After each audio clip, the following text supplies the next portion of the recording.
Well, hey, I'm back again. So I know 2 videos in a week is kind of weird. I mean, the first one was more of life update and kind of just getting that out there. But um, something I want to do is just kind of sit here and talk about what I've learned for the week, and what I've been going through, and kind of just make this a weekly occurrence. And then even if like people just want to drop random stuff in the comments of like what they've been learning, that'd be sick too. But I've been going through Ezekiel for the past 2 weeks, I want to say. Um, and it's been really good. We are just now on Ezekiel 36. So we're almost getting to the most known part in Ezekiel of the dry bones, which that'll be fun to read probably later today. Um, but something in Ezekiel that has really stood out. Um, it's been weird when you first read it. Is every time God comes to Ezekiel and is like telling him to say something, he always goes, "Son of man." So here, I'll give you an example, just so it kind of makes sense. In Ezekiel 33, it says, "The word of the Lord came to me, Son of man, speak to your people and say to them, if I bring the sword upon the land and the people of the land take a man among them and make him their watchman." Right? Basically, like every time God comes to Ezekiel and he's like, "I want you to speak this," he goes, "Son of man, say this," or "Son of man," which is kind of weird because we don't see Son of Man come up a lot within the Bible, other than with Jesus. But the weird thing here is with Jesus, it's like capitalized. It's Son of Man is like a capital, like man is capitalized. But here it's not for Ezekiel. And to me, the way I've gotten is it's been like a reminder almost of who we are in comparison to God, which is kind of weird to say, but like a reminder of how low like we are and how much higher God is, how much more right, like, and kind of like not like in a demeaning way, but like reminding us of truly where we sit. Um, which has been really good to see for like me as like it's literally a constant reminder of how much we need God and how much I want, like we need to desire more of God and Jesus.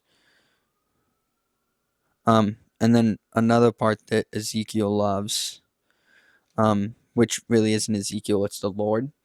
A lot of prophecy in this one.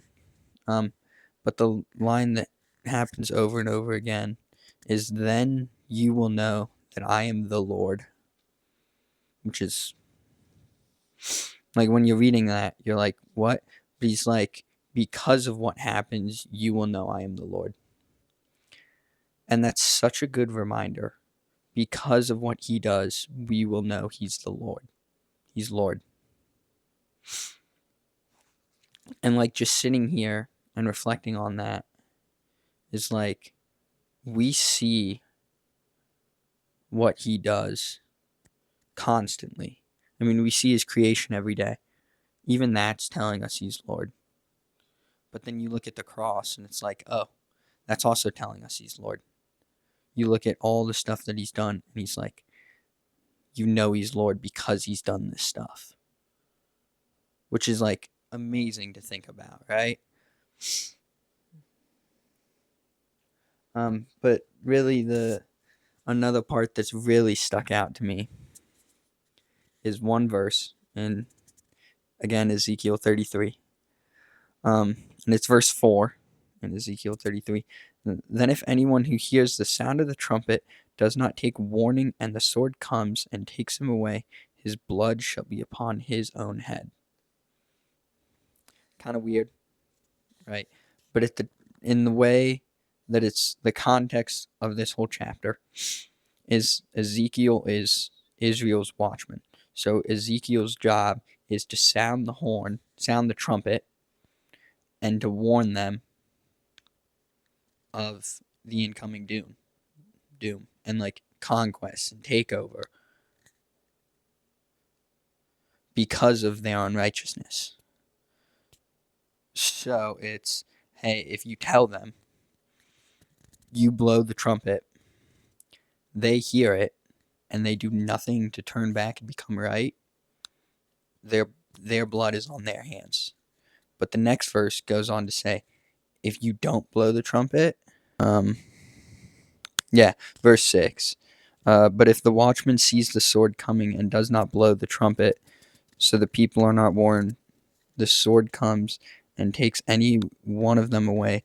The person is taken away in his iniquity, but his blood I will require at the watchman's hand. So, like, it's the watchman's fault if he doesn't blow the horn, if he doesn't tell the people of the doom and to turn back and become right with God. And I wrote this in my notes as like a kind of funny thing, but the more and more I think about it, is this was like an early Great Commission, right? Of like, hey, go out and tell people that they need God. They need to come back to God in this sense. But like now we're supposed to go out, make disciples, so tell people that they need Jesus in their life and like make them a disciple of Jesus. And if we don't like sound the horn, it's on us. Right? Because like we know it. We know Jesus. We know the thing everybody wants. So like we need to go sound the horn and tell people. And I'm saying this now and it's convicting me because I don't do the best at it. I mean, I'm not the best at it. And I don't do it all the time. Or as much as I probably should anyway. So it's been really good to read that. And just all of Ezekiel. To be reminded as well that like God prophesied these things and they all happened. Like his word never returns void, which is so good. Like his promises are never not going to happen. His word never returns void. And that's also such a good reminder within Ezekiel. And I feel like we need that more as well now. So that's kind of a brief overview of what I've been learning within Ezekiel for the past 2 weeks almost, but really week. And I just want to sit here and encourage to get in the Word, to spend time with God, to pray, and to get to know Jesus if you don't. And if you do, know Him more, look at Him more,